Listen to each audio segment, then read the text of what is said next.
Whether you are looking to build a new career or kickstart that new idea that you've got, Microsoft Reactor connects you with the developers and startups that share your goals. Learn new skills, meet new peers, and discover the latest in technology. Events are running around the clock, so join us anytime, anywhere. Reactors are communities to connect. We want you to meet real developers and entrepreneurs just like you. Here you can get skilled up and learn from our product experts in the Microsoft Cloud and in open source. So watch us on demand and share your own perspective as we live stream in communities all around the world.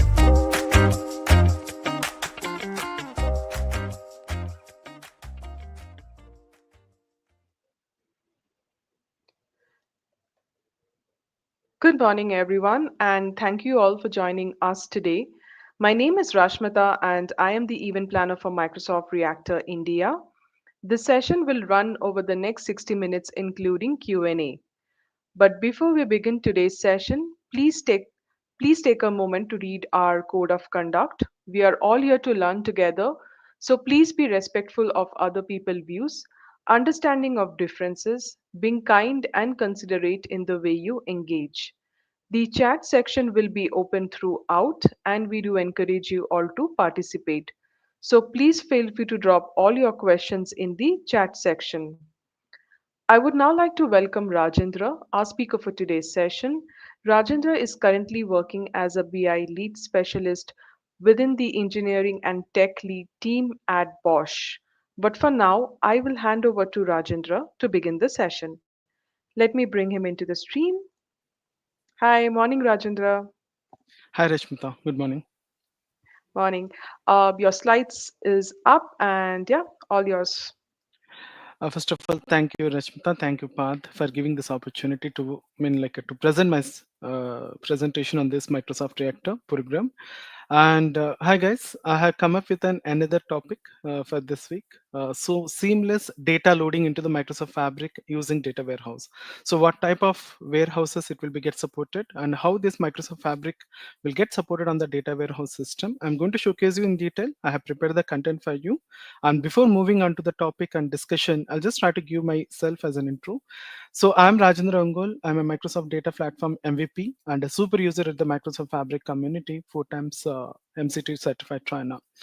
And I'm working as an BI lead at Bosch Group, Hyderabad location.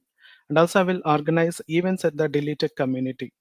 And I'm a trainer on Power BI topics as well as MS Fabric, and a mentor internally where my support is needed from them. And if you want to find out, my social networking handles on the right hand side. You can find me via, maybe if you have any queries on the Microsoft Fabric or Power BI related, you can send me an email. And you can connect me on the social network platform like LinkedIn and Twitter and Data Analytics Group, where I can post trending like new features, preview features, whatever that is coming on the Microsoft site. I will just try to add my views on it and how it is going to work for the future part on my Data Analytics Group blogspot. So that is about myself. I'll just try to showcase to you content part, introduction about Microsoft Fabric. I will give you glimpses of it. So what are the personas that are supporting in Microsoft Fabric? After that, we will move on to the topic on the data warehouse system, how the data will be get injected and load the operation. So what kind of an operations inside the tool we are going to perform? What are the ways to extract the data? I'm going to showcase the thorough process. And also we will discuss, because it's a data warehouse concept, we'll discuss some important key concepts like maintaining the schema part, like a star schema, snowflake schema. I will give you glimpses on it. And then again, I will move back to the data pipeline creation and the configuration, how we are going to use this transaction SQL database once the data has been structured. That part we are going to discuss thoroughly, and data integration and as well as analysis part, I will showcase to you in the practical manner in the demo session. First of all, see here, Microsoft Fabric data integration ecosystem. So it's completely a new platform where most of the organizations are turning or else integrating on their applications, which is working on the on-premises source to an cloud-based application. Completely it's a cloud. Where if you're observing on the snapshot below, the architecture related, it will be get supported the data factories. Maybe if there is a team who are working on the data pipelines building for injecting the data, we can make use of data factory within the cloud environment. And data engineering stuff, maybe you want to write some programmings like Python, PySpark, or languages. It will be get supported and make use of this data engineering stuff for data ingestion.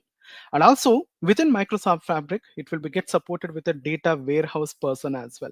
So we can build on premises, I mean, instead of using and building the on premises warehouse, we can do this activity in the cloud application data warehouse itself. And advanced features like data science, we can we can try to build it like advanced AI build model or else machine learning model. And real-time intelligence, and for Power BI related activities, it will be get prepare and we can share the business insights to the customer. And these are all the personas tools also we can say. It will become up on the top of Copilot in a Fabric. So it will be recently a Copilot in a Fabric for each and every tool has been added. So you can get some suggestions as per the code on AI feature based. It will begin run back in part, and we can see the code, or else maybe if you want to suggest some kind of a visualization, it will try to provide it. And we can see in all the personas, the Copilot, how it will work. It's still a preview feature for some other personas. And the data, it will be get load and store in a one lake. So we can reuse the data set instead of maintaining the duplicate of information, maintaining the redundancy of my data. We can store all the information and it will be get resides in a one lake. And what about the last Microsoft Purview stands for? So example, Microsoft Purview is something like where we can do the data governance activities, like we can reuse the existing assets for future needs, and also we can reuse the existing resources for another new projects or new build activities. So I'm just providing a detailed insight here for the data factory. It helps us to cleanse and prepare the data from various source systems we can get connected, just like how we will try to get data from in the Power BI application. Like that, we can try to pull the information from different various source system, and we can perform the data transformation, make the data in a right shape. Likewise, data engineering part, as I said, we are working on the data level. So it should be in PySpark or else or languages. It will be work on it as per the data extractions, and we can try to do the data cleansing activities. We can make use of this data engineering stuff, writing the code, PySpark code or else R language, SQL Spark. These are the languages it will be get supported. And coming to this, I had just come up with an one summary of each and every personas which are supported in my Microsoft in our Microsoft Fabric. Data warehouse, it's a cloud-based where if you want to handle, most of the organizations will try to make use of the data part. And this data should be in structured information and ready to use for the further insight, business insights. In such scenario, we are going to maintain data warehouses. Like we will follow the current data or historical data part to share the analysis. We were going to make use of data warehouse stuff. Likewise, one more tool, that is a data science tool. So where if you want to build some advanced data models by using machine learning programs, it will be get supported as well. And as I mentioned, real-time intelligence, so it will be like a kind of a setting an alert. Maybe if there is a stopping of my real data, I can get a notification or else I can get a streaming messages, whoever working on this live data part. So we can find it out, we can work on it live streaming data by using this real-time intelligence. And finally, as I mentioned, Power BI is also part of Microsoft Fabric ecosystem. We can create an interactive dashboards once the data has been cleansed and ready to make use of to derive some meaningful or else business decisions. Fun. As you mentioned, right, where is the Copilot comes out? So here on each and every personas, like Copilot, it is a completely data activity like AI tool where it will be give suggestions as per the work or else as per the code that we are trying to build, and it will try to define the new code or else it will try to help us just like a chat GPT, how we will take some suggestions from this. So like that, on each and every personas we will get a support, either it is a data science or data engineering stuff. If you're building a pipeline or a data modeling level, we will get a smart code related to it. So we have to do some adjustments accordingly and make use of that particular code in our day-to-day activities part. And coming to the data factory, so whenever if you are trying to do some automation, just we can pass some simple English language questions. Output will be get generated in our responses. Like if it is a data factory, it will be get generated in the form of required pipelines try to build it. Likewise, data warehouse too. So most of your transactional SQL queries we can get a supported from data warehouse. Like maybe if you want to write an optimized query, and if you want to build some views on the top of it to generate a quick insights, we can make use of this Copilot also in your data warehouse. I will showcase to you when I'm showcasing my presentation, I mean technical presentation, working on it, where it is and how we are going to get it enabled. Likewise, Power BI is already there, Copilot in Power BI in both. If you are working on Power BI desktop, you can see the Copilot in Power BI desktop and even in the Power BI services too. There should be some licenses. If you purchase the Fabric license with F64, we can get it incorporate this Copilot also in all these personas. And this Copilot having some, I mean, like only few regions it has been adaptable, and few regions still it's pending. Maybe in future we will get it released. And Copilot for real-time intelligence, like it will be get supported on language, Custo SQL query language, for analyzing the live data, streaming data, and try to provide the insights accordingly, like notification alert or else kind of segregation triggering of your existing mails or else workflow mechanism.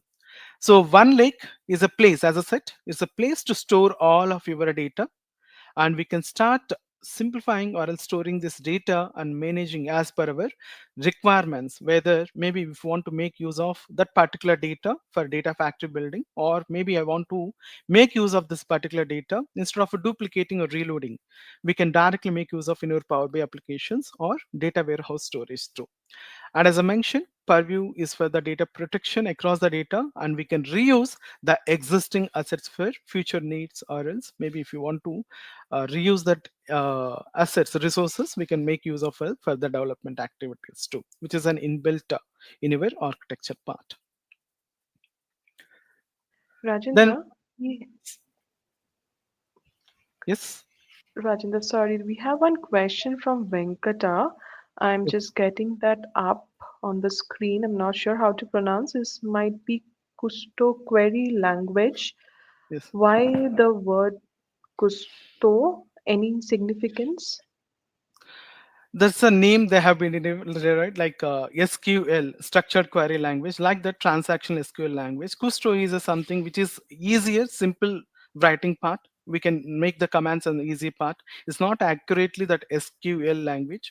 We will try to define this Custo SQL language, which is an easy and commandable. Like just we can pass the commands on the Custo SQL language, the prompt and command definition. Hope I have answered to you. Yep, then Fine. carry on. Yeah.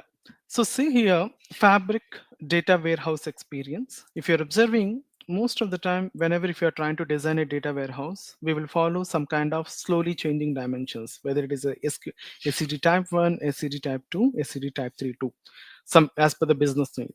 So regularly, as per the organization's concern, they want to maintain the historical data at one side and current data too. They want to transaction data to maintain. So in such a scenario, SCD type 2 is a better option, suggestible one, whenever if you're trying to build a warehouse. So for this, we need to have some data extraction. So we need to get the data in different ways, as I showcased you in the previous Microsoft Fabric, the tools that are supporting. We can extract the data via data pipelines, and we can inject it. We can do internally some transformations. We can load this particular data into the warehouse. That is one way. And another approach is it will be get supported with data flow gen 2, which is an online Power Query editor experience. So we can extract the data via data flow gen 2, and we can do further data cleansing activities and load those tables into your data warehouse. So whenever if you're trying to design a data warehouse, most of the data which has been extracted and cleansed, it should be ready to get it analyzed and take it forward for the further reporting part, or maybe if you want to do some advanced analytics by using machine learning programs, we can try to make use of it. And also we can try to build some ad hoc reports as well, some quick report buildings too. So whenever if you are trying to design a data warehouse, if you're observing, staging schema it should be mandatory, like a temporary storage area, we can get it created, and we can load the stable into your dedicated data warehouses. So this complete activity we can perform on the cloud-based environment, which has been supported by Microsoft Fabric. So those tables, if the data is available in data warehouse, we are ready to move on to the further level, like storing further level of visualizations, or maybe if you want to take those data further, advanced analytics via machine learning programs too. See here, there is a lot of discussion on this Fabric warehouse. What is this warehouse? And Microsoft Fabric lake houses. So I just provided in the first part, first column with the feature and the storage, how the data will be get stored, and Fabric warehouse, how the data will be get stored in the warehouse, and Fabric lake houses. So on the first part, that is storage part, it should be accepts only the structured information, the processed data, and ready to build for the further advanced analytics or Power BI reporting part. So we can work on transaction SQL language, and you can optimize this data to the required columns and required fields. We can filter it also, and also we can create the tables if you're working on the Fabric warehouse. And coming to this lake house, if you're observing, it's completely unstructured. Maybe if you're working on an IoT sensors data, real-time data, and it will be get stored in the real time like a Parquet file format, JSON file format examples, and we can try to cleanse the data internal by using different personas, like maybe we can use data pipeline, or maybe if you can go with the data flow gen 2 as well. And the data, how it will be get stored in both of the application, both of the personas, Fabric warehouse or Fabric lakehouse. Data format should be its completely stable structure, tabular model. We can easily write the statements, SQL statements. We can pull the information as per the data load. And coming to the Fabric lakehouse, the data will be in file format, unmanaged source system. Like as I said, Parquet file format is that going to be a JSON file format or CSV. These tables or these files will be get stored in a data lake. And coming to the performance, optimized and fully fast because it's a completely structure. And on the top of it also, we can do the data aggregation by using SQL language, structured query language. So I can showcase you the particular prompt where we are going to write the statements, where to create a few of the statements, because we are going to build the data warehouse with some of the transactional SQL queries. I'm going to create some tables, and also I'm going to pull the information from data pipeline as well as data flow gen 2 too. And if it is a Fabric lakehouse, as I said, if it is optimized, and maybe if we are making use of the big data usage part, we can make use of these lakehouses. Workload type, if you're observing, it is ready for the reporting.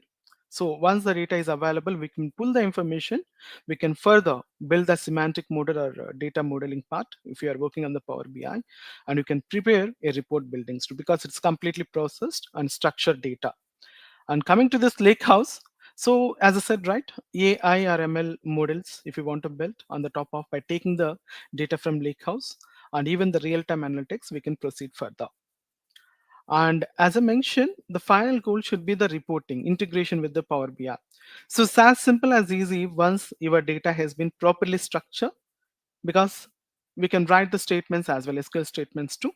We can work on both of the application mode, that is a direct or else import mode. But in Power BI services, Power BI application will get support direct lake only. I will showcase to you what is the direct lake, how it looks like.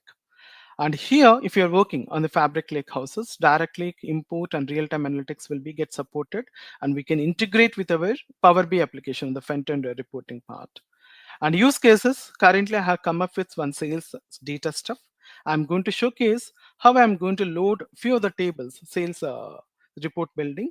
The fact table, I'm going to extract it via data pipeline, and I'm going to pull some date table is also mandatory for whenever, if you're working on warehouse building, to maintain the history and current data stuff.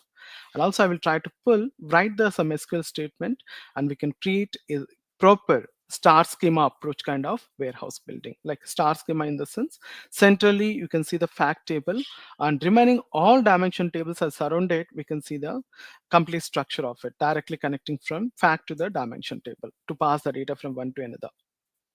So this is one of the approaches. So most of the projects, real-time projects, we will use a star schema design. If it is not possible, we can try to make use of another schema design, that is a snowflake schema. If you're observing here, the centrally located fact table are directly communicate and connecting to your dimension tables, that is a dimension product, date table, employee stores, and customer table. So star schema is as per the data performance part and optimization build. Most of the projects will try to build it because it's directly connecting to your one to many kind of a relationship, and we can see the connectivity as well as the performance wise very faster whenever if you're trying to build the report. Suppose if I have some hierarchy build, like customer is having some split of customer info, or else product table is having some product category is a subtable, subquery. In such a scenario, it will definitely impacts because the dimension is having a hierarchy, a split of another subtable. It will definitely get impacts to my performance of my report building. So as I said, the tables, how we are trying to align and what kind of a schema or model we are trying to follow is very important. So centrally located, if you're observing the fact sales table, it's all connected to other dimension tables in the form of many side to the one side. One side is on the dimension product, dimension date, dimension employee, and so on. Fact table is going to maintain the foreign keys like a duplicate. Data redundancy is there on the fact table. So what kind of information is going to maintain by this fact table? As I said, it's going to maintain fact table with all foreign keys and also very important metrics like example, sales amount, quantity details, or maybe if it is maintaining some very key metrics, key performance indicators like sales data. So these things will be get maintained in your centrally fact table, sales related stuff. So another example, as I said, right, Snowflake schema, you can see here, it's having some hierarchy, like it's connected dimension customer to the dimension category and dimension geography table to this dimension store. So it's having some interconnect between dimension table to the another dimension table. So which is always impacts the performance of the report. So if it is not possible to build it as a star schema model, we can choose this schema too, as per the data level, as per the data increments and so on. Fine. The ETL pipeline extract, transform, and load. So here, as I said, I'm going to showcase to you. I will extract the fact table, sales fact table, giving the name as sales project we are going to build. Sales fact table, I'm going to extract it via data pipeline. And this table is going to available in one of the on-premises SQL server. I will extract it. On the top of it, I will perform some data transformations, and we can load the table into your dedicated warehouses, because we are going to prepare a warehouse and we will store the table into the extracted or else created warehouse. And another way of extraction. So as I said, we can extract the data via data flow gen 2. So as I mentioned, the raw data which is moving from the backend database to your application, we can extract the raw data using different ways. As I mentioned, right, we can see the get data option, how with a multiple source system we can extract it. And where this data will be get stored, as I said, as per the architecture, it will be get stored in a repository, centralized repository in your created repository or workspaces. And from there, you can create the staging layer for temporary storage of the data, and then we can load it, that particular table, in the fast load mechanism to your warehouses too. So all the processing part I will showcase in the practical when, as I said, right, the sales fact table, how we are going to import that particular sales table to the warehouse. In between, we will create the staging layer also for our temporary storage, and maybe we can maintain one day per data, and the next day it will be get rid of it if there is any new changes on the data, like SCD tab 2 follows, we will follow the SCD tab 2 to maintain the history as well as current data. See here, types of data load. As I said, we can perform a complete full load and it will be get stored in our warehouses. Another approach is we can use the incremental refresh also. So if we were not familiar with incremental data load, maybe if my data size is very huge information, example, last 10 years data, I can load it initially. And on the top of it, for my report building, we can implement incremental load as well. Like maybe the last 5 years data, I want to get it refreshed instead of last 10 years.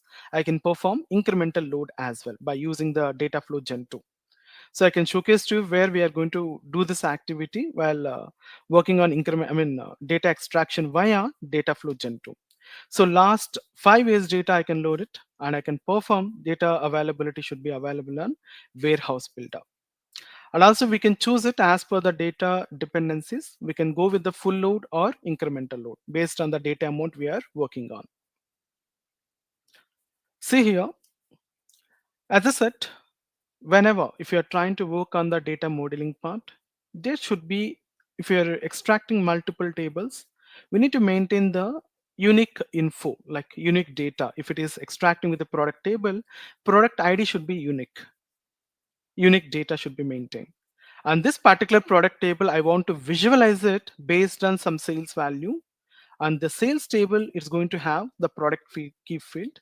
That particular column should be a foreign key. So maybe that particular one product have multiple records or else multiple sales value. So I want to segregate it. Whenever if you are trying to define the data connectivity between product table, and the product table is dimension here, sales table is your fact table, where it is having a one side to the many side relationship. And also, we need to identify what are the key metrics, key performance indicator, what are the number field. Based on that, we will easily do the data visualizations. We can pull that information and we can see the data analysis as an accurate manner as per the business needs. So as a part of our project build, as I said, sales table is one. And also I'm going to extract the time or else a date dimension table, and remaining all tables, I'm going to create it via transaction SQL database. Let me showcase to you that. One second. So see here,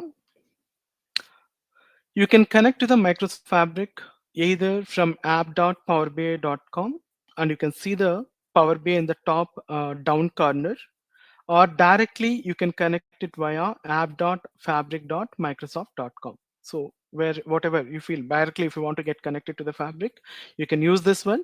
Or maybe if you are working on Power BI, you want to navigate from Power BI application to Microsoft Fabric, you can navigate to the Microsoft Fabric also. You can see in the down corner, left hand side down bottom corner, Fabric new develop new data pipelines or else end-to-end solutions. So either whatever the application you're choosing, just try to choose either is a Fabric or Power BI 2. Fine. So, and one more thing, whenever if you are trying to work or else trying to take some decisions whether this product is going to beneficial to your business need, just try to make sure that you can use the trial account, Fabric trial currently I'm using. We can also enable it from your credentials, like a trial account which is valid for 60 days. And currently I'm in the Power BI mode, Power BI application mode. I can try to change it to my Fabric also here. So in this way, click on this Fabric. There's the front end screen. Whenever if you start working on the Microsoft Fabric, a dedicated workspace is mandatory. Dedicated workspace in the sense a repository is mandatory to store all our activities like extractions, or else maybe if it is a new file, if you are trying to import it, or else maybe if you are preparing a report development or on the top of business analysis, a workspace is mandatory. Let me create a new workspace. You can use here new workspace, giving the name as Fabric Warehouse. See here, currently it's a pro license, or you can also configure with the trial account also, that is also fine. Trial, see here, trial account I have configured, apply.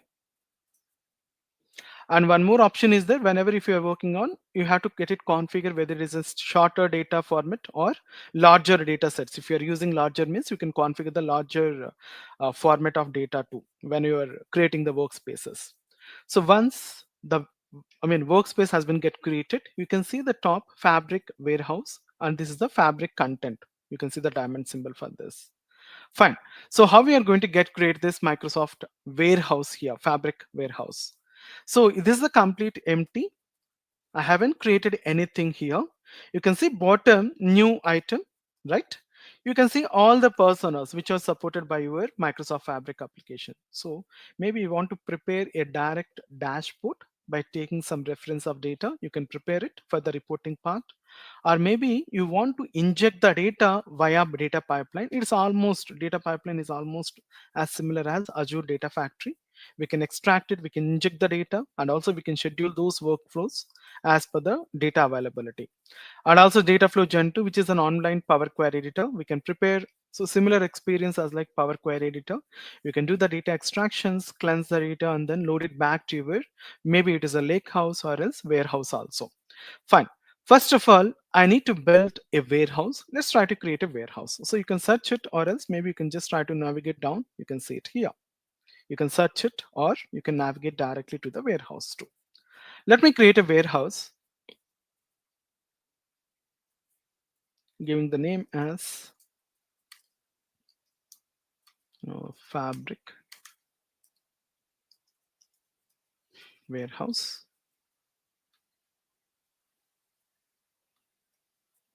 Give me a minute.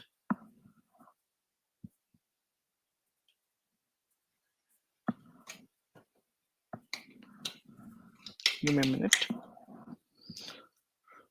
See here, once you created a warehouse, this is the front end view. You can see on the left hand side as a similar experience, whoever worked on SSMS Studios, SQL Server Management Studio.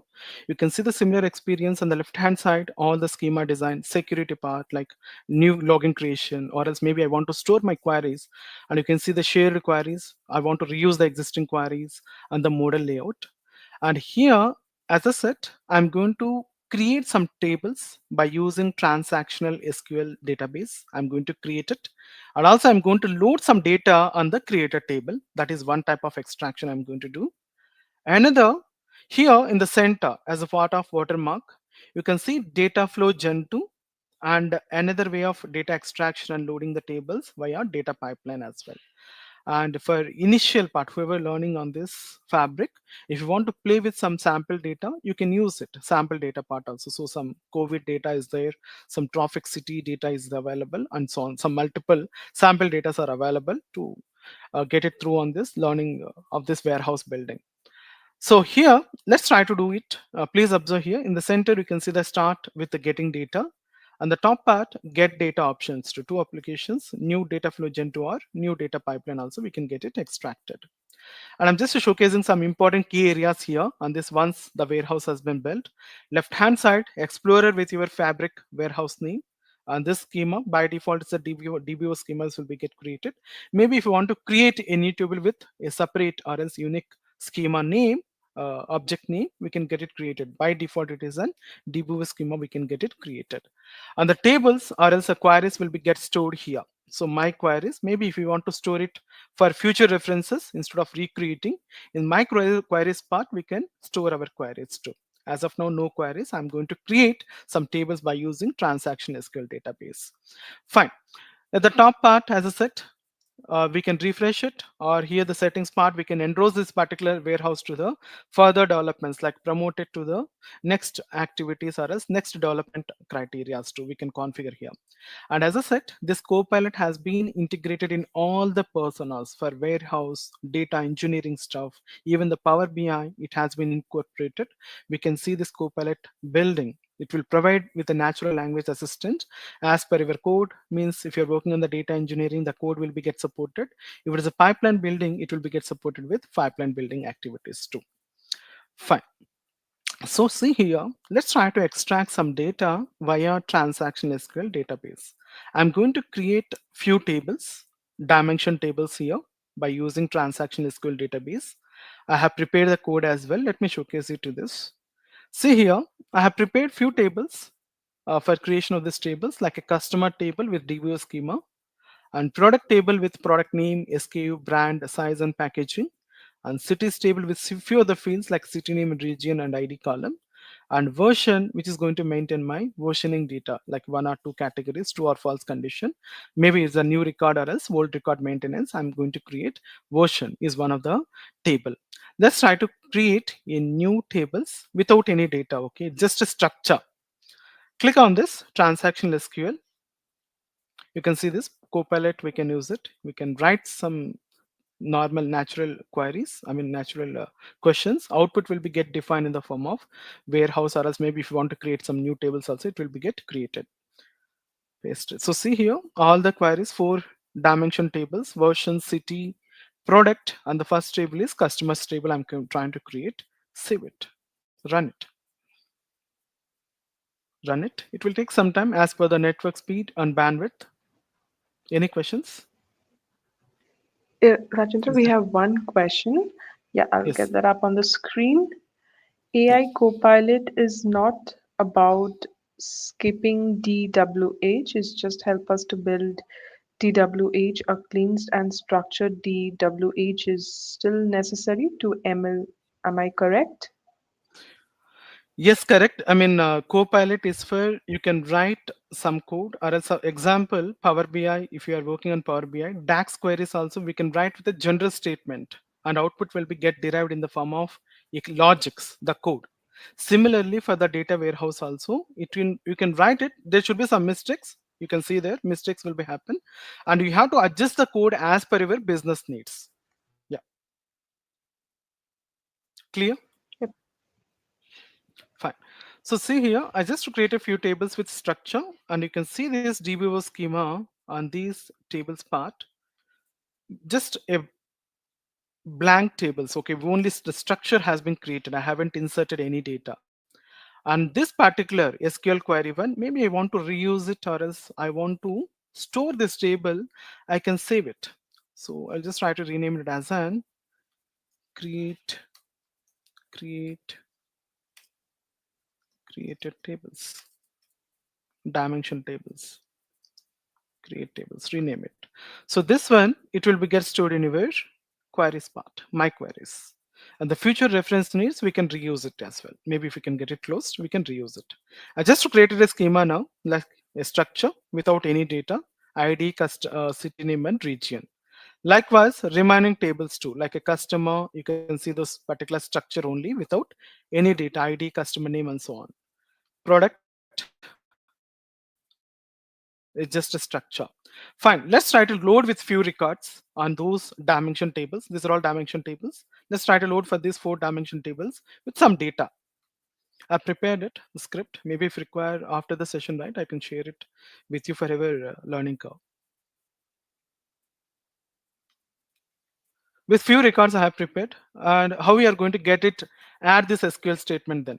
So you no need to write it here itself. You can create a new SQL query at the top. Okay, here we can make use of new SQL query. It will open another pop, and here we can try to add insert statements to run it. It will take some time as set as per your network speed and bandwidth. And if there is any errors, it will throw immediately errors instantly here at the down corner. Okay, and based on the errors you have to rectify, you have to re-execute one more time.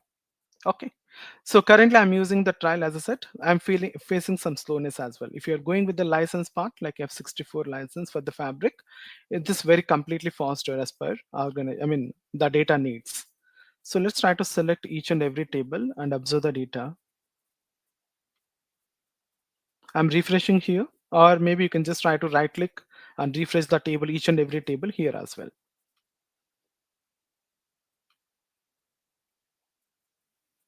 And in the meantime, right, let me save this one.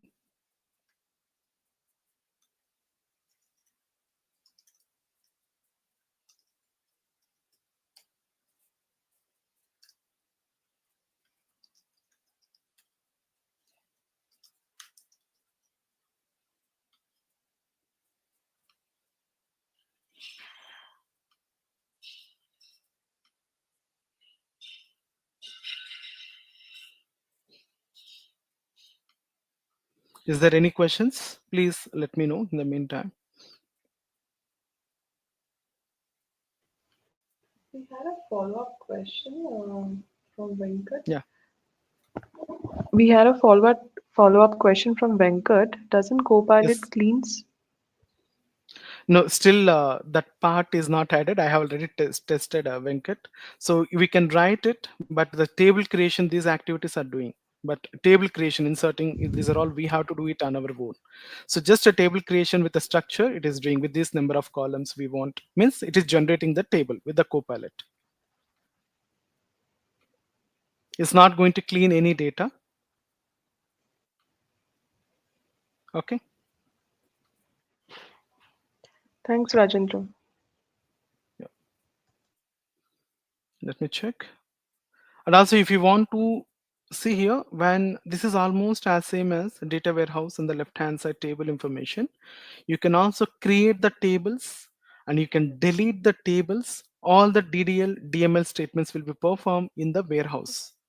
And coming to the lake house, you can just, it says completely read only mode. If you're working on the lake house storage and creating or else extracting the data, we can just have an option to select the data, select the table information.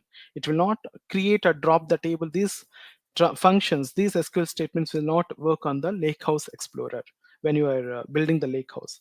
In the warehouse, you can delete the tables. These are all the steps will be get performed in data warehouse, this particular transactional SQL. All the functionalities and features will be get support. That's what I said. SSMS, whatever the features it is supporting as per the part of security, data security, and also maybe if you want to create some new login credentials, we can get it created. At the table level and even at the column level, we can provide object is the securities part too.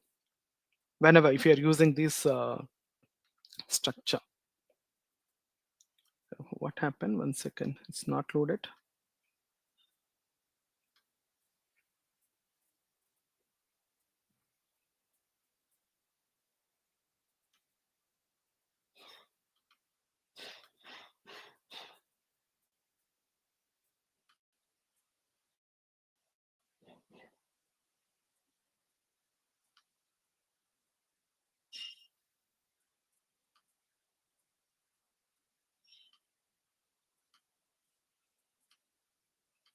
It has to do. 1 second. Okay, 1 minute. Let me recreate the workspace because this data set is very huge because we are working the data warehouse mechanism, right? So I have to get it configure whenever if you're working on huge information. It's not a simple or else a sample data. It's a completely one of the project archival project data. What I will do in this is let me recreate a new warehouse because so it's not accepting the data load. I'm getting some error as well. So let me recreate it. Let me do it from start.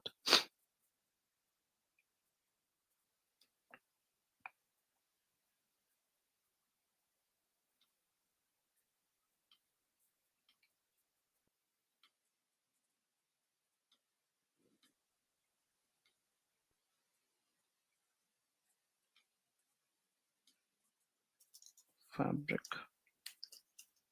warehouse. So here I forget to configure with larger template, larger semantic data. Let me configure it.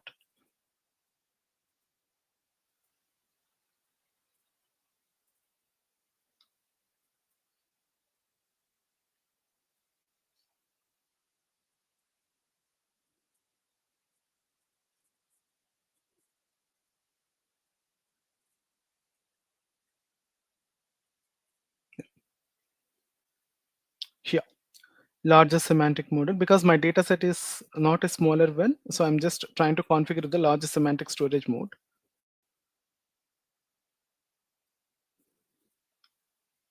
Please observe here, warehouse.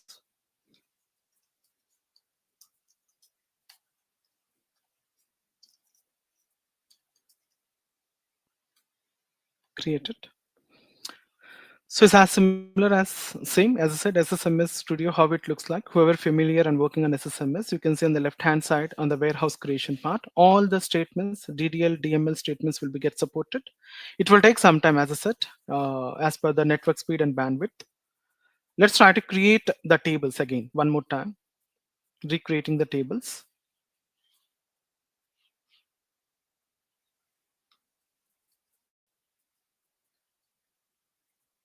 Execute it. You don't need to select everything, all the tables again and again. We'll just try to execute it at one time. That's it. So in the schema part, debug schema I just created. And maybe if you want to create the views also, you can get it created with the views and the structure, stored processor and also the configurations for security login credentials, we can get it created. So this is my tables. The structure information, we can see it here. Let me load the data now. Any queries? Yes. And just bringing up that on the screen. Can we change from small to large? Immediately. So my idea is instead of redoing that activity, but just want to show it from starting onwards. We can do it that activity too. We can change it. The existing warehouse also. Yeah. Okay, next You no need question to is create it one by one. Yeah. okay. So next question is how should I tell the Copilot to assign permissions for the columns? I mean, what is the prompt I should give to Copilot? So basically, security part, or else if you want to assign the permissions, it's still not incorporated. So it's a, I mean, like it is still in the initial stage only. So we cannot pass any permissions to navigate or else to tell. So still a copilot, it's going to happen some mistakes. We have to do it on your own, like by using this copilot, I mean, normal settings by login credentials. We have to get it authorized or else we can configure it as an this particular table I need to have in particular access, like a read access or a read write access. So copilot, we, I mean, still the application is not supporting that much advanced code or else a suggestion. Just as I said, right, table creation, it's working. For new table creation with this fields, if you want, it will be get created. And also the data part, it is not going to load any data until unless if you're choosing some path and running. So these are the some limitations are there because it's still a preview feature, you can see it. Yeah. Okay. Okay. The next question is how do you know when to use a smaller or a larger semantic model format? So suppose if you're working on in a smaller data set, so data set size is small, maybe in future it is not going to grow up. In such a scenario, you can proceed with a smaller semantic model. So I'm sure data is not at all a smaller or else it's not going to be a something static way, like few records per day or else something. Maybe my data size is very huge. In such a scenario, by default or else maybe if you want to configure the workspaces, you can configure with a larger semantic model approach only. So my suggestion is data is always growing. It's not going to stop one day or else the next. So we have to configure with, I mean, that feature had to enable it so that maybe in future, right, if the data is increased and your workspace size is almost finished, auto scale should be happen automatically. Yeah. So see here, now the data is loaded for customer, city, and product. You can see the data is popping up. So as I said, right, it will be get slow because of the network or else as I said, right, bandwidth, and even the data size also. My data set size is huge. In such scenario, product table is huge information. Such scenario, it will take some time to get it loaded. Okay, so these four tables I have created and then loaded into my warehouse. You can see these dimension tables. Then how we are going to fetch the data from sales fact table. So as I said, I'm going to extract sales table which is residing on my SSMS on-premises SQL server. By using a data pipeline, I'm going to pull and inject the data into my pipeline building and store the table, sales fact table, into my connected, created warehouse, warehouse D. So how we are going to get it extracted? So see here, get data, new data pipeline. It is almost similar experience as like Azure Data Factory, and we can use the copy method. We can by default we can use it, and also we can configure the source and destination and particular parameters, I mean data parameters, to dynamic parameters to get it load your tables. Let me create a pipeline, sales pipeline. Maybe let me add sales fact pipeline name. Instead of pipeline one, I'm just renaming it to then, for my understanding part, sales F pipeline. It's an within that window, it's getting open and another, you can see it. And the left hand side, maybe I want to navigate back to my warehouse. You can navigate it by selecting this warehouse. And if you want to navigate to your, currently I'm trying to create a pipeline. This is your pipeline icon. If you're observing on the left hand side, vertical stuff. These are all options, I mean functionalities. This is the warehouse and this is one pipeline building. So whenever if you can start creating the pipeline, you have to get it copy the data, what type of a resource, what type of a source system you want to get connected, and where we want to get it stored, that destination we have to provide it. And after that, connect to the destination, do you want to create a staging area? And finally, you can review it from where to where the data is getting passed. Okay, it's moved from one to another. So as I said, I'm going to get connect from SQL Server database, that sales fact table. I want to load this table into my warehouse, Fabric warehouse, And also I will create a staging layer. I can enable it to pass the data successfully with a temporary storage in between to move from source to my destination. So selecting SQL Server database, I need to pass the server details. Let me pass. In between, if you have any questions, please post it. Hope I am answering. If you have any questions, means please connect me in the LinkedIn, or else maybe here itself we can discuss.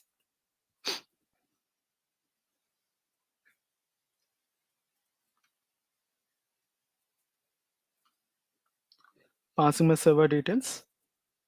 So authentication already previously connected. Gateway is a mandatory. Whenever if you are trying to connect from your on-premises source system, gateway should be on and available. I'm using authentication method with basic. Maybe if you're connecting to your SQL Server database with proper SQL authentication, you have to get it configure instead of a basic, the SQL authentication method approach as well. So we have to pass the dedicated server name and the password. So I'm using here normal basic Windows authentication. Click on next. And the database name is optional. So if you have a particular database, if you want to get it connected, you can pass the database name also. Any question, Rasmita?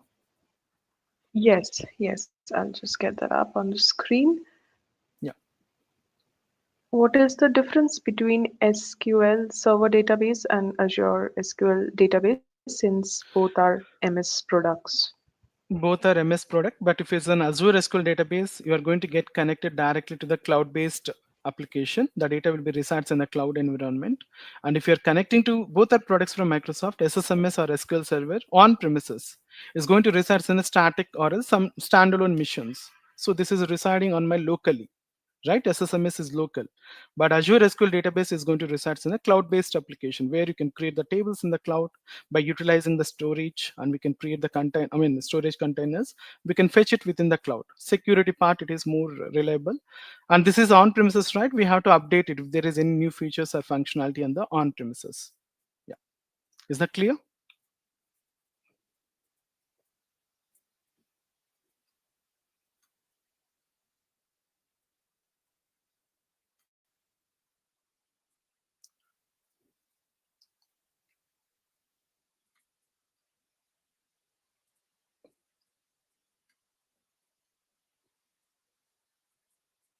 It's taking some time. So the databases, the name should be displayed here. So I have list of databases in my SSMS, so it will be get listed. So this is the one. So where I'm going to fetch my sales fact table from this AdventureWorks Data Warehouse 2019, which is a sample file. You can also find the sample in your Microsoft Learn website as well.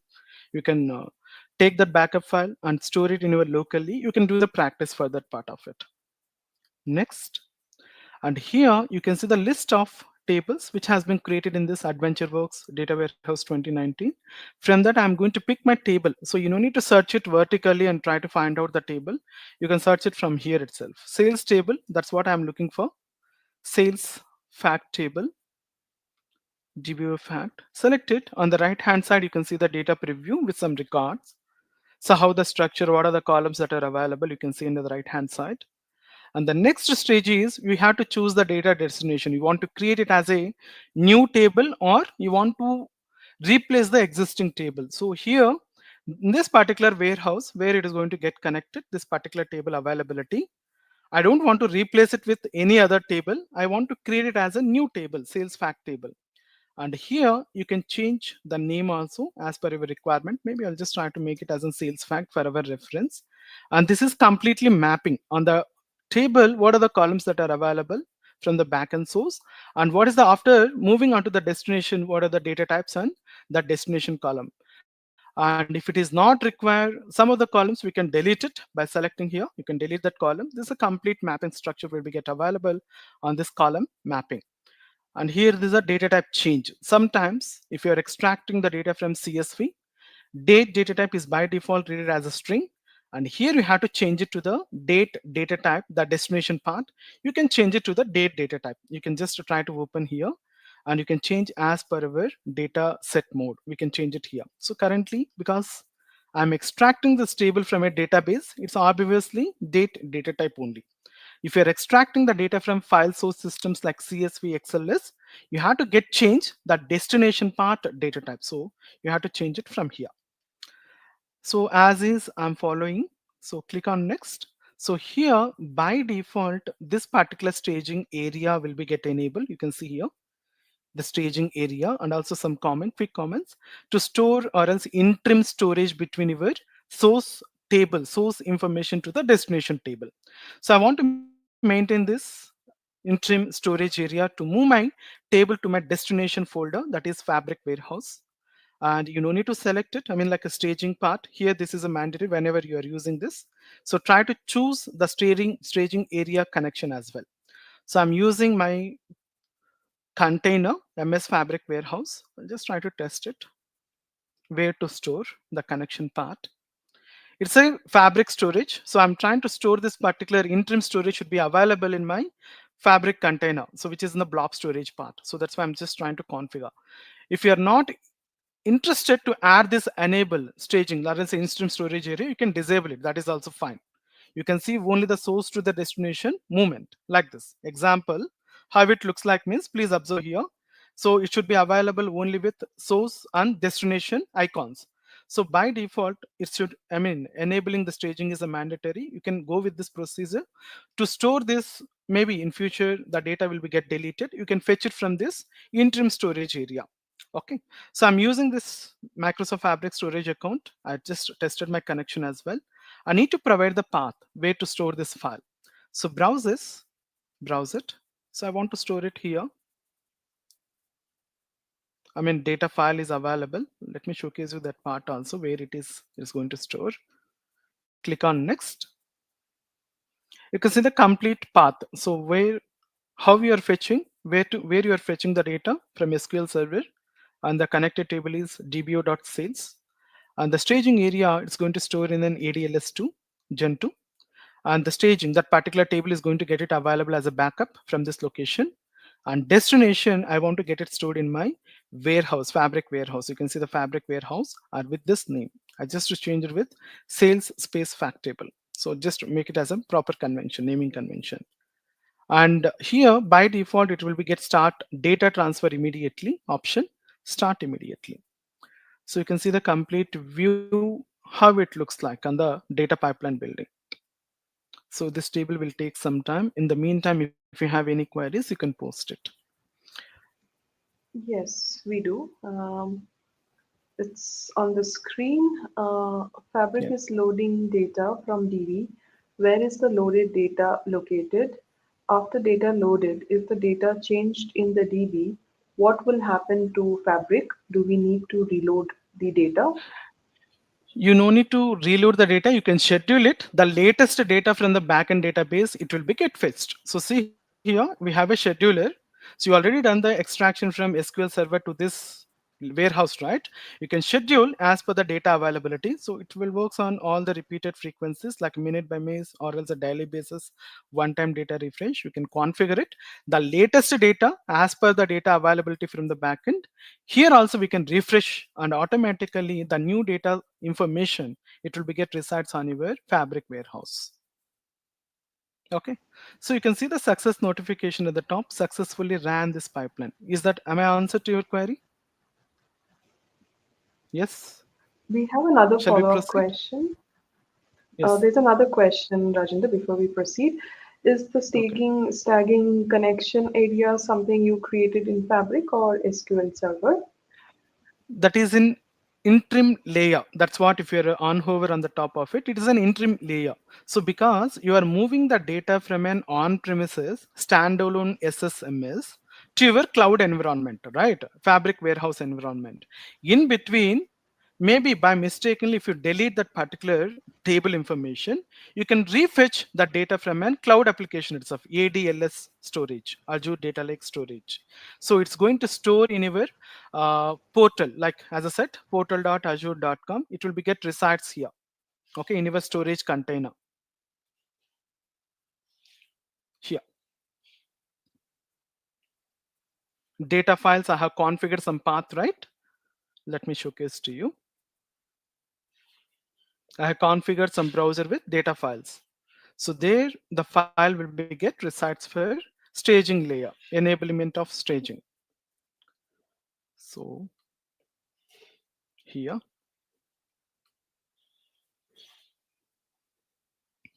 container,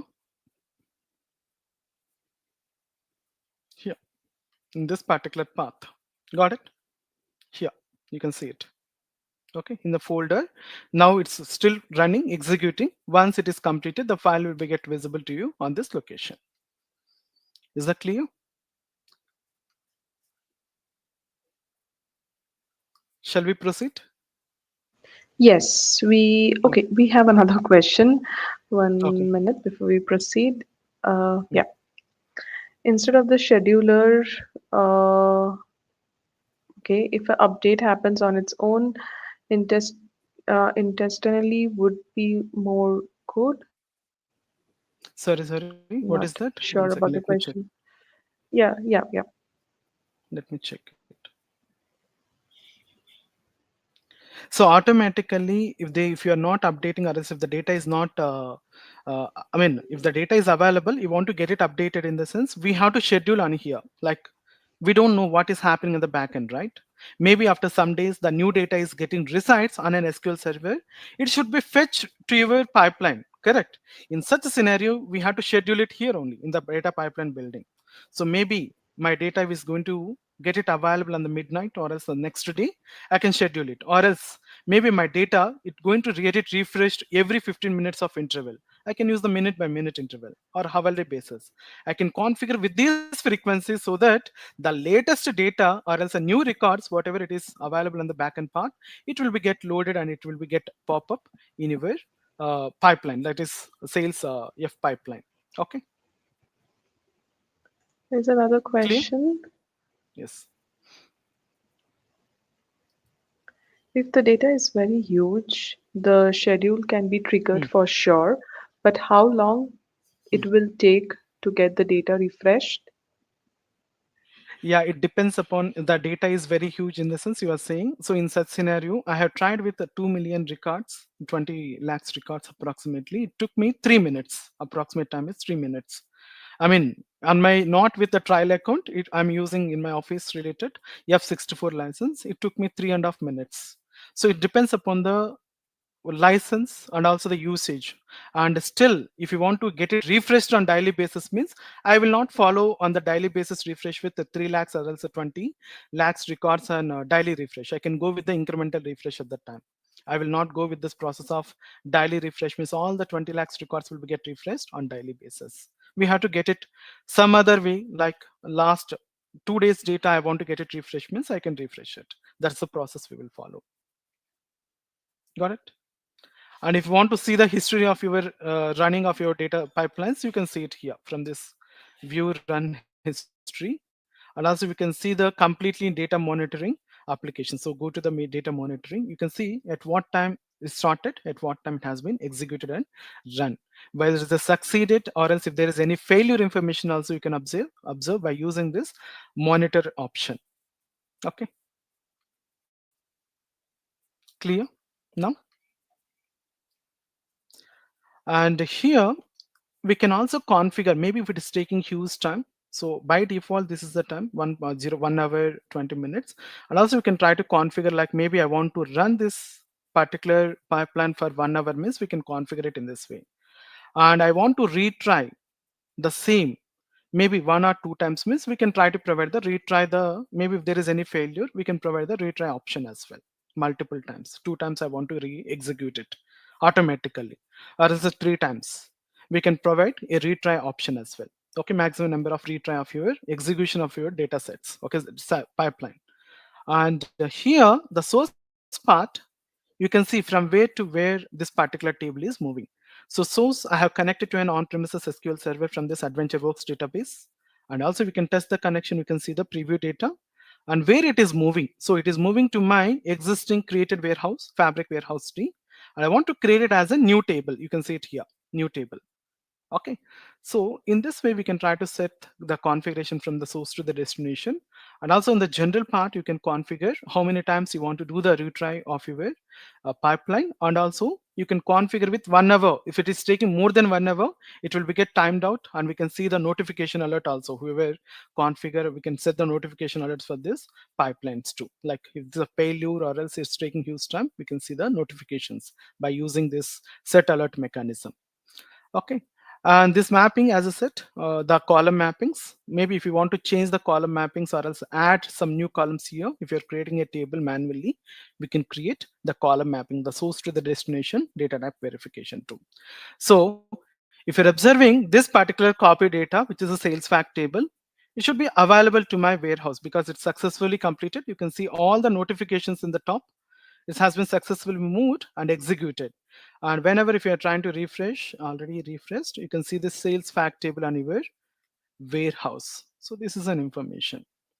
Huge, a little bit of huge information it is. You can see that information here. Okay, all these tables. Fine. So whenever if you're working a warehouse, data warehouse building, we need to have a date or else a timetable. So how we are going to fetch it? Sometimes if you can fetch it, or else you can reuse the existing lake house. Maybe if there is any date or else a timetable is available, or maybe if you want to get it fetched from a different location, you can also fetch the timetable. Timetable is a mandatory conformed dimension and want to find out when the new data is popping up, when the old data, existing data is available. So I don't have a timetable, time dimension table here, date and time dimension table. I'm going to fetch the table via data flow gen2. So please observe here, get data, data flow gen2. So data flow gen2 is almost similar experience as like online Power Query editor, Power BI desktop level Power Query editor. You can see this, all the data transformation activities. You can fetch the information. You can do the data cleansing activities and load this table into your warehouse. So giving the data flow name as date time table created. So Git feature is currently the preview. Maybe if you can enable it, we can see the changes and source navigation version control. It's going to open a similar view of Power Query editor. See here, Power BI desktop level Power Query editor. You can see the get data, maybe the recent source. Maybe if you want to connect with the existing source system. Here also Copilot is enabled. As I said, it's there is separate charges for this Copilot if you want to make use of it. So let's try to extract this data. So assume that my data set, the time dimension table is available in one of the blob storage. Let me showcase to you that as well. In this data pipelines, data files, or here, it is available. It is available in this particular container. Let's try to pull via Azure Blob Storage. Okay, so more options. And time dimension table is available in Blob. Azure Blob. Select it. Try to provide the storage account name. Any other questions in the chat? Please let me know. So account creation, and here, whenever if you are working on connecting to a container or else a blob accounts, this authentication mechanism is a mandatory. So I'm using shared access signature for next, 6 months duration I'm providing, like a changing of my authentication. So I'm using SAS token code. SAS token wise, I'm trying to get connected. You can see it here. SAS token wise is providing. I have to provide the token, SAS token. I need to get connected. So let me pass the connecting, SAS token as well. Click on next. And the connection name I'm using as is the link, the connection type. And here, Azure Blob Storage part, I'm going to extract my date and time dimension table. And the file is available in my data files, which I have showcased in my Fabric storage account. Click on this, select it. You can see here, time dimension table is available in the binary content. So let's try to pull it, this table, create. You can see the similar experience as like a Power Query editor.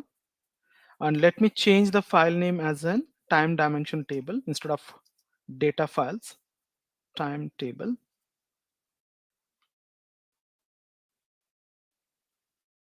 And This binary, because the file is available in the blob, I'll try to connect to this time dimension.csv. Automatically, as we are connecting or else extracting the data from an blob storage, you can see on the right hand side these transformations. So where we connected blob account, where the file is available, that particular data files, automatically it will be get popped up with a proper column header and changing the data type. So this is almost as similar features which we will regularly work, I mean Power BI site, which we will regularly work with these headers and data type data transformation set.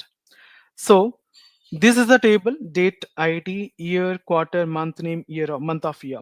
Maybe if you want to add some new columns, like example, I want to generate the name of the day by some analysis, I can get it generated. So we know how to get it generate some new columns in your Power Query too. So I'm use add query, date, name of this. So on the top of it, maybe if you want to change the destination to store this table, we can change it. We can configure the data destination too. But our current destination, you want to get it stored this time dimension table in this Fabric warehouse only, not any other. Suppose if you want to get change, what we have to do, how we are going to do that. So here we can change it. You can see here, currently the data destination is Fabric warehouse D, and workspace I have just was starting created Fabric warehouse demo. So let's try to see here, selecting here. Maybe if you want to get changed, how we are going to do that? You have to use the settings button. By default, warehouse none connection. So here we can change it if required. If required to store this particular warehouse, I mean this particular table in some different warehouses, we can change it in this location. Okay. So let me choose time dimension table is fine. And by default, this is an auto setting. So however, we are working on the data pipeline too.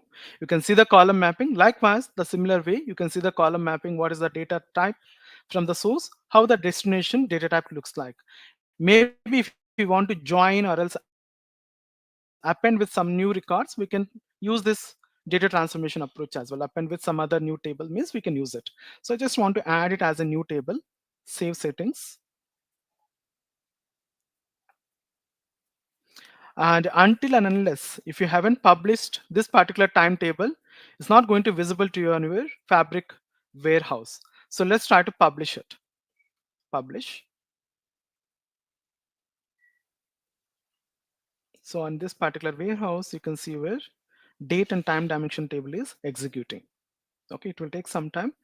In the meantime, let me move back to my warehouse. And if you have any questions, please post me. I mean, if you have any questions on this data flow gen 2, please post.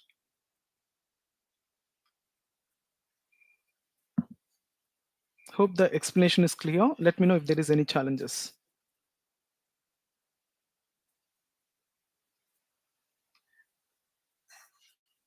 See this, it will take some time. So until unless the data flow is successful, you cannot see the table information in your warehouse.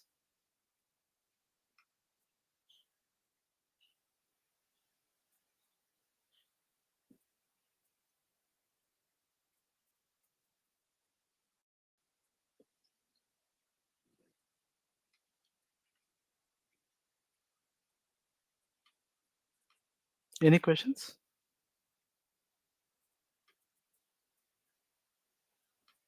We have one question. Yeah. It's up on the screen. Yes. Yep. Can we use Key Vault for any login? Yeah, well, that's the security part. That's what. Still, it is in pipeline. So currently, I haven't tested it, but maybe I have to test it one more time because I'm not sure whether it's going to work for the Key Vault connection and trying to see the data. I have to check it one more. But the feature is already available, incorporated. I haven't checked it. So see here, I hope is that fine, right? You can see the time dimension table has been get arrived in your corrected or else a created warehouse. This is the one.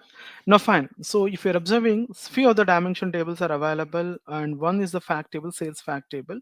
And from here on the top of it, if you want to create a data modeling, means how we are going to get it navigated, or else maybe I want to do some transformations from this warehouse, how we are going to get it navigated.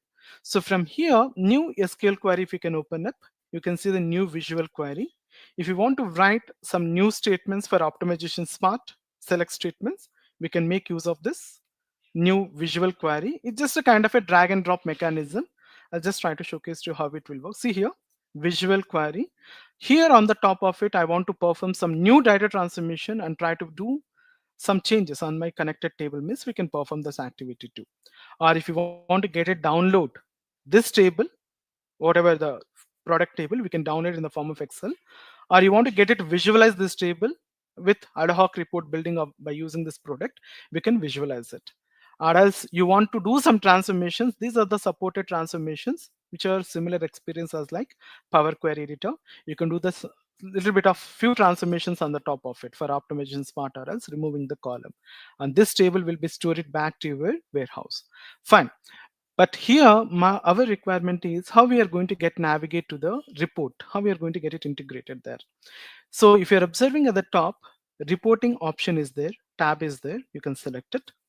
So few of the dimension tables, as I said, we are going to follow a star schema model for the data optimization, the performance part. I have extracted some dimension tables and one fact table, which has been automatically or else interlinked with one table to the another table. So when you are working on Power BI desktop, auto detection is there, but that feature is still not available. And here, automatically recent edition of automatic update of your semantic model, it will be get automatically give the connections between one to another. Or else maybe you want to do it manually, the connections or else the relationship between one table to another, you can create it as a new semantic model approach as well. So I'm just creating the new semantic model with sales report SM semantic model. This is the warehouse. And these are the selected. Maybe I want to select few tables, means we can select it, or else all table means we can select all the tables as well. So as a part of our warehouse build, these are the 6 tables. Let's try to connect it with all tables. You can see the similar experience as like data model view in our Power BI desktop. And there you have to give the connections between one table to the another table. Okay, in Power BI services, you can see the similar way of data model view in the Power BI desktop. And here you have to provide the connections from one to another. It's open automatically.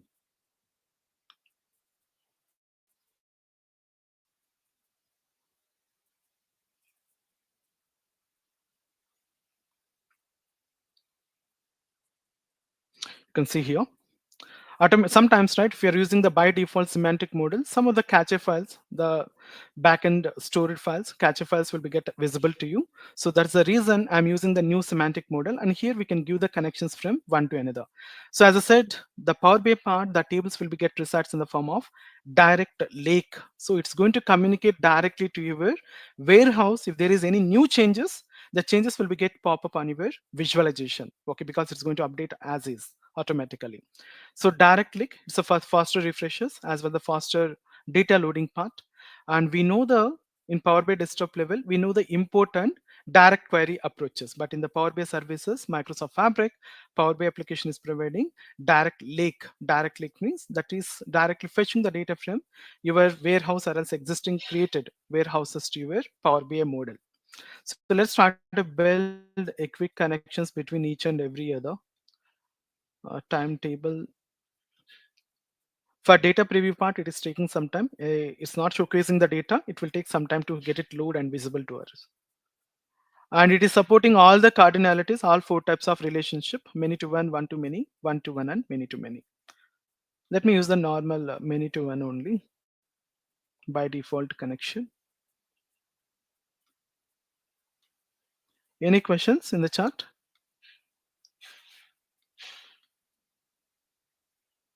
No, Rajendra. Fine. So see here, fact, as I said, it's a fact table, the sales fact table in center. Let's try to provide other connections too quickly. ID to version ID.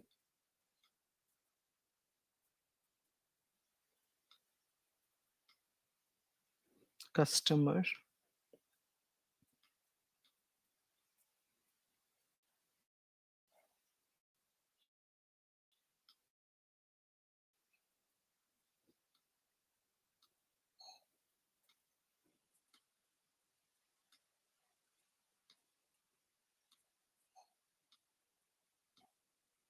I'm just resisting. So city ID. Okay. Once the data model built, it's as simple as easy to go and showcase the visualization. Or still, if you want to implement the row level security, we can do that activity too. Previously this feature was not enabled, so you can implement that row level security, RLS, dynamic RLS, or static, whatever the requirement, we can implement the row level security too. So it's a measure level.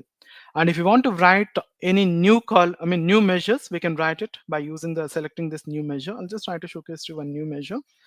Sales profit is equal to sum x. This particular table, the sales fact table, we have the discount and price. Sales fact discount price.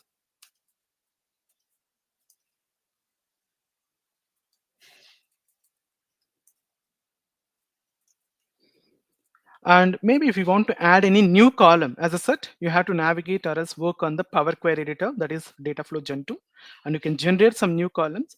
Or you want to create any new column, you can also create the new columns by using alter function in a data warehouse as well. Okay, new column, that is a calculated column, is still not, it's not enabled, so you can see the disable option. Maybe in future this new table and new column creation also going to visible to you in Power BI services in this particular view. So how I am going to get navigate to my reporting from here? So you have to navigate via files, click on files, create it as a new report. So you can see all the connected tables on the right hand side in the data pane, and in the center you can view your visualization canvas, this particular canvas. And as I said, the created measure, just now I have created measure is there. You can just try to drag and drop. So as I said, it will take some time, the cloud part, right, to get display the values and so on. Okay, let me get it visualized one more. Any questions in the chat? Please let me know. Yes, we do. Can we build relationships among tables? If the relationships have been built among tables, can semantic model auto build relationships? Semantic model automatically, as I said, right? My suggestion is, instead of seeing the catcher tables along with your connected tables, my suggestion is you can use the semantic model. So here, whenever you're trying to build a warehouse, you can see the semantic model, right? By using that approach is very easier, instead of seeing the catcher tables and so on, other tables. Okay, catcher tables means previously created tables. So that is the best advantage, and you can make use of the semantic model design. And what about the default semantic model means? You have to choose the right tables there. That is the only the reason. Otherwise, that is also fine. So I'm just trying to save this report. Okay, and here. So see here, this particular workspace, Fabric Warehouse. These are the complete end-to-end. So we have extracted the data to your warehouse, the 4-dimension tables by writing transaction SQL. And one of the fact table, I have fetched it via on-premises SQL Server table to my warehouse. And another date and time dimension table, I have fetched via Azure Dataflow Gen 2, which has been resides on my Azure Blob Storage. I've pulled this table into my Fabric Warehouse tree. So here was one last thing. So by default, you can create the semantic model, but the thing is, you can see some catcher tables too. If you don't want to see the catcher tables, you want to build by, the available tables means you can use this new semantic layer, or else many semantic layer, what it will provide means it will showcase with some dummy tables to catcher tables. That's what I'm saying. So suggest to create it as a new semantic model, and it should be pop up in your workspace as well. And on the top of it, on the semantic model part, you can do further things like you can share or else this particular semantic model to some clients or else some users too, to take some quick decisions accordingly. This is the semantic model which I'm showcasing to you. Okay, this approach is suggestible. Hope it is clear to you. Any questions in the chat? No. Fine. Hope it is clear, and I hope you like it. And if you have any questions or else any comments, please post it. And thanks, Rashmita, for giving this opportunity. I'm taking some additional time. Sorry for that. And if you have any questions, please post it now. Yeah.